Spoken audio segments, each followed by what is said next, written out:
बरेली में जिहादियों ने हिंदू युवती के घर में बोला धावा। जिहादियों ने महिला बच्चों की जमकर की पिटाई। रंजिश के चलते ईद के दिन पर पैदा कर दी दहशत। पुलिस ने लिया संज्ञान, कार्रवाई जारी।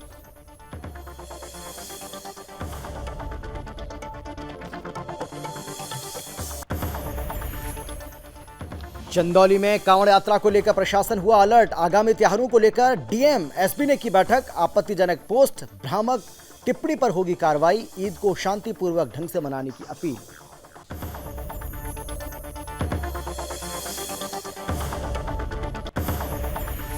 गाजीपुर में कच्चा बनियान गिरोह के 13 बदमाश गिरफ्तार। 8 लाख के गहने और 1 लाख कैश बरामद। थाना क्षेत्रों में चोरी की घटनाओं को देते थे अंजाम। फरार आरोपियों की गिरफ्तारी में जुटी पुलिस।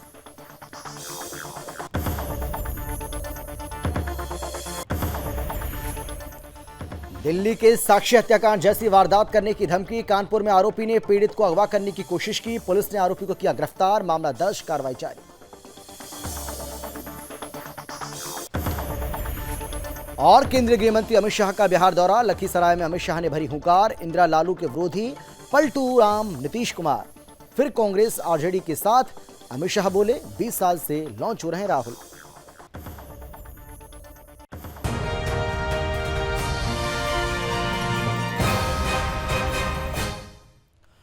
नमस्कार, आप देख रहे हैं सुदर्शन न्यूज और मैं हूं आपके साथ अमित शर्मा। शाम के 5 बज चुके हैं और वक्त है आपका राज्य आपकी खबर का। सबसे पहले बात करेंगे देश के सबसे बड़े सूबे उत्तर प्रदेश की, जहां आज कानून की व्यवस्था जो मिसाल है उसको पेश किया गया। यानी कि एक मिसाल यहां पर देखने को मिली है। राज्य के हरिगढ़ में आज पहली बार सड़कों पर नमाज नहीं पढ़ी गई। इतना ही नहीं, सूबे में ड्रोन से निगरानी रखी गई। पुलिस ने प्रदेश में नियम के अनुकूल बकरीद की नमाज अदा करने की अनुमति दी और खास तौर पर हरिगढ़ में आज कई जगहों पर ईद की नमाज पढ़ी गई, जिसमें शाहजमाल स्थित ईदगाह और ऊपरकोट जामा मस्जिद पर भी भारी संख्या में लोग इकट्ठा हुए। लेकिन ऐसा पहली बार हुआ जब आज सड़क पर नमाज नहीं पढ़ी गई। पुलिस ने इसको लेकर पर्याप्त इंतजाम भी किए थे। पुलिस ने अपने वाहनों को भी सड़क पर इस तरह से खड़ा किया था ताकि नमाजी वहां पर इकट्ठा हो ही ना पाए।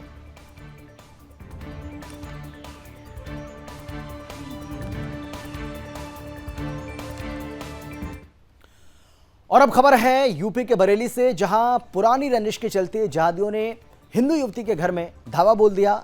युवती और बच्चों की पिटाई कर दी। ईद के मौके पर जिहादियों ने खुद ही अपने त्योहार में रंग भंग करके क्षेत्र में दहशत पैदा कर दी। पुलिस के पहुंचने से पहले ही जिहादी फरार हो गए।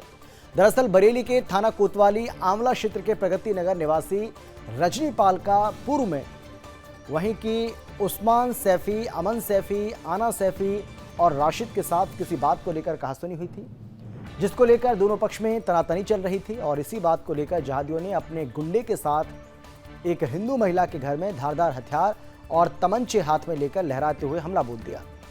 विरोध करने पर जिहादियों ने महिला की पिटाई के साथ साथ उसके बच्चे को भी जमकर पीटा।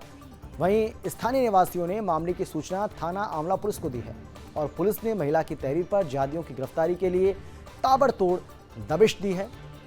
वहीं हिंदू जागरण मंच के जिला महामंत्री जयदीप पाराशेडी ने यह बताया है कि इन जिहादियों की गुंडागर्दी लगातार देखने को मिल रही है और लोगों का इसके चलते निकलना दूभर है।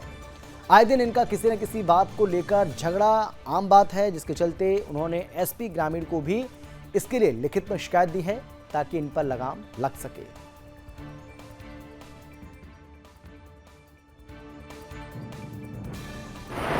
कल आंवला के मोहल्ला प्रगति नगर में समुदाय विशेष द्वारा एक महिला और उसके लड़के के साथ घर को तोड़कर मारपीट की गई। इससे पूर्व में भी नगर पालिका चुनाव से एक दिन पूर्व भी मारपीट की गई थी, फायरिंग की गई थी, जिसमें एक कार में तमंचा बरामद हुआ, जिस व्यक्ति को पुलिस द्वारा जेल भेज दिया गया। लेकिन कुछ बाइकें भी थी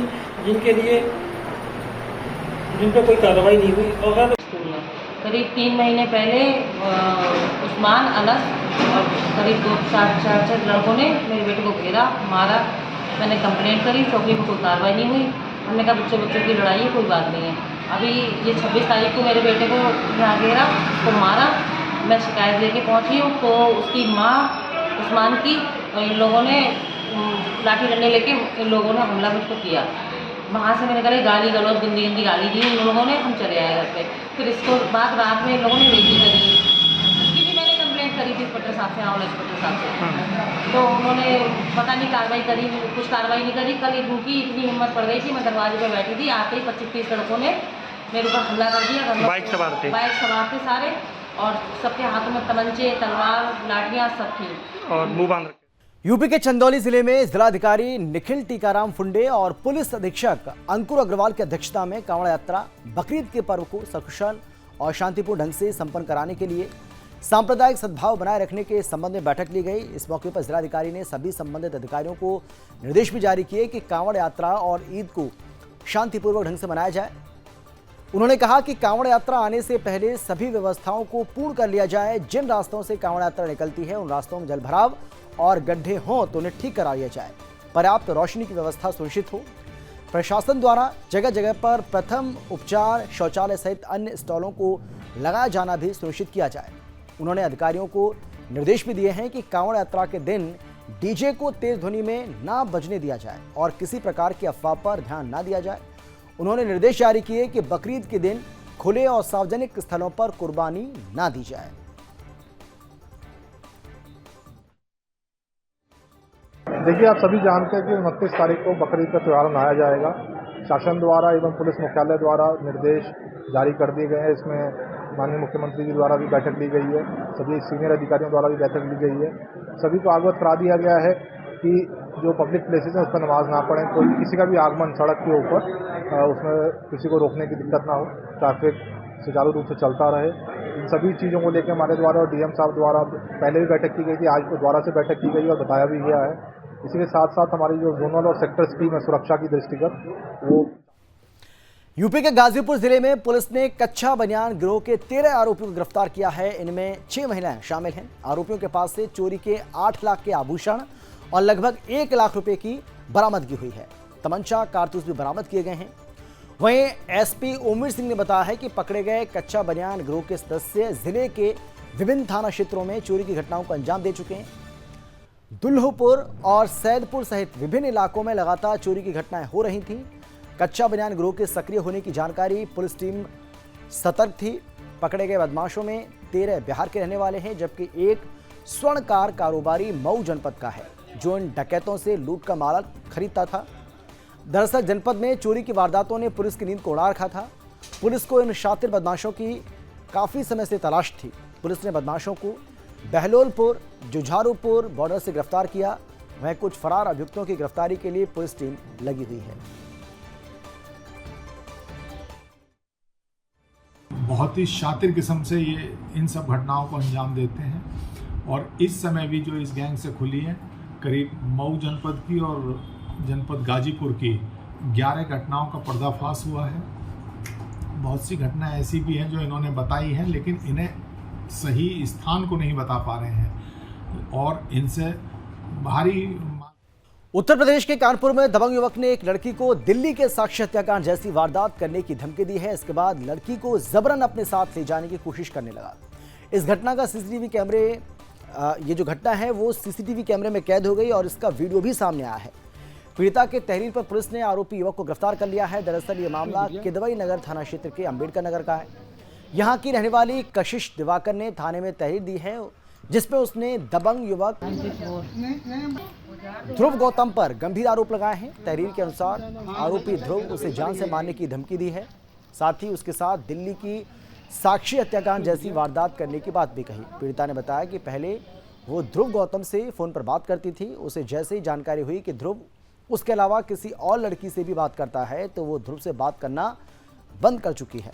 इसके बाद ध्रुव उसे व्हाट्सएप पर जान से मारने की धमकी और हथियारों का फोटो भेजने लगा।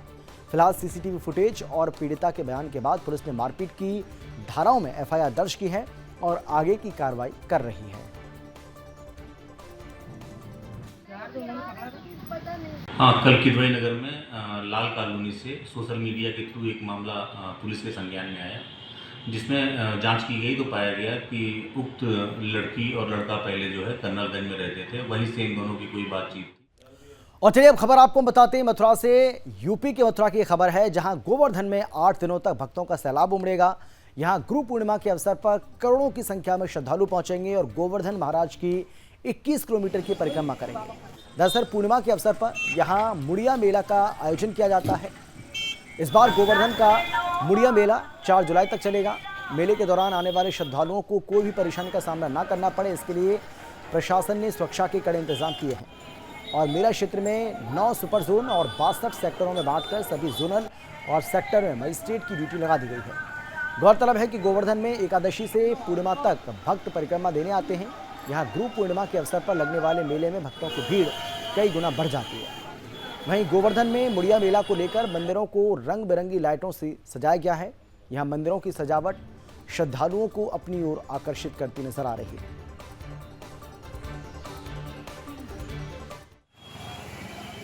विश्व प्रसिद्ध मुड़िया पूर्णिमा मेला जनपद में प्रारंभ हो गया है। इसमें आगे आने वाले दिनों में लगातार श्रद्धालुओं की संख्या और परिक्रमा करने वालों की संख्या बढ़ती जाएगी। इसको लेके पूरे क्षेत्र को जिसमें परिक्रमा होती है 9 सुपर जोन और 62 सेक्टरों में बांटा गया है। सभी जोनल और सेक्टर मजिस्ट्रेट्स की नियुक्ति हो गई है। इसके अतिरिक्त परिवहन विभाग का विशेष इसमें योगदान रहता है। उसको लेके जो बसेज हैं और जो रेलवे से समन्वय करना है वो भी करें। ओडिशा के सुंदरगढ़ जिला के राजगांगपुर शहर में बाहुड़ा यात्रा कर महाप्रभु जगन्नाथ बहन सुभद्रा और भाई बलभद्र के साथ मौसी बाड़ी गुंडीचा मंदिर में बुधवार के दिन निजधाम जगन्नाथपुर मंदिर पहुंचे। यात्रा मार्ग में सैकड़ों की संख्या में श्रद्धालुओं ने जगतपति का दर्शन पूजन किया और उन्हें भोग लगाया। इस यात्रा में भगवान का रथ खींचने के लिए शहर के विभिन्न स्थानों से भक्तों की भीड़ उमड़ी। बुधवार को दोपहर बाद निकली बाहुड़ा यात्रा राजगांगपुर पहाड़ी मंदिर से निकलकर लिपलो स्थित जगन्नाथ मंदिर पर पहुंची। इस दौरान यात्रा मार्ग में जगह जगह पर रथ को रोककर भक्तों ने भगवान के दर्शन किए और प्रसाद चढ़ाया। इसके बाद शाम करीब 7 बजे प्रभु जगन्नाथ अपने धाम जगन्नाथ मंदिर को पहुंचे।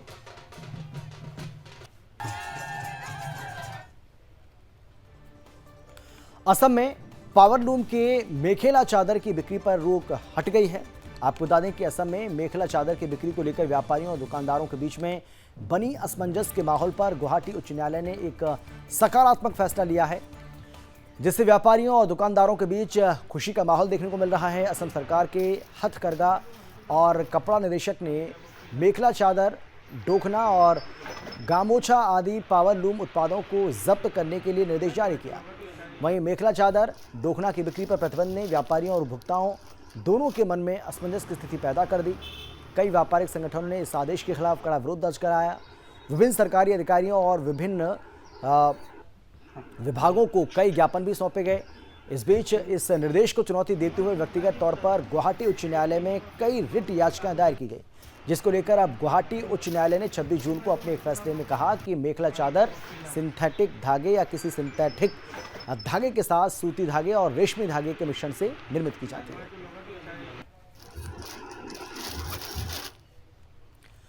हरियाणा के रेवाड़ी की बात करते हैं, जहां पर बदमाशों के हौसले बुलंद देखने को मिल रहे हैं, जिसके चलते एक सिरफिरे बदमाश ने पुलिस कर्मचारी पर चाकू से हमला कर दिया। हमले में कर्मचारी बुरी तरह से घायल हो गया, जिसे आनंद फानल में अस्पताल में भर्ती कराया गया। आपको बता दें कि घायल पुलिस कर्मचारी ने ट्रॉमा सेंटर में भर्ती कराया। कार्रवाई करते हुए बदमाश को पुलिस ने मौके पर ही चाकू सहित धर दबोचा। आगे की कार्रवाई भी शुरू कर दी। दरअसल घटना मोहल्ला नई आबादी की बताई जा रही है। फिलहाल पुलिस मामले की जांच कर रही है, आगे की कार्रवाई में भी जुट चुकी है। सर मेरा नाम अनिल कुमार है जी, और हम रेलवे चौक पे चालान कर रहे थे सर। तो अक्षय आया, बोला जी घर पे गाड़ी गलौज कर रहा है शराब पी के मेरे पापा, तो कंप्लेंट देनी है। कंप्लेंट दे दी उसने। तो सुधी राजस्थान बीजेपी प्रदेश अध्यक्ष और सांसद सीपी जोशी ने मीडिया से बातचीत करते हुए कहा है कि देश का ये हत्याकांड पहला है जिसने पूरे विश्व को हिलाकर रख दिया। ये एक दुखद घटना है जिसमें कन्हैयालाल की हत्या के साथ पूरा परिवार और चश्मदीद गवाह का परिवार दहशत में है। 1 साल बीत जाने के बाद भी अभी तक हत्यारों को कड़ी सजा नहीं हुई, जो कि एक बड़ा सवाल भी खड़ा करता है। फिलहाल कन्हैयालाल हत्याकांड पर अभी एनआईए कोर्ट में चार्ज फ्रेम बहस चल रही है। तो हमें देखना ये होगा कि सरकार और प्रशासन इस मामले पर कब कन्हैयालाल को न्याय दिला पाता है। इस मामले पर प्रदेश अध्यक्ष सीपी जोशी ने क्या कुछ कहा, आप सुनिए।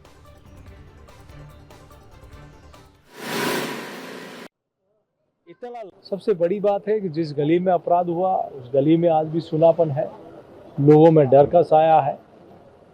गवाहों को साइड मिलती है वो डर के साये में है।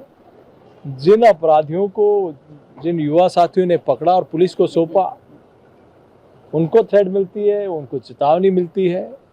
वो जब प्रशासन के पास जाते हैं तो प्रशासन कहता है। और इसी के साथ इस बुलेटिन में फिलहाल इतना ही, लेकिन देश और दुनिया की बाकी खबरों के लिए आप देखते रहिए सुदर्शन न्यूज। जय हिंद।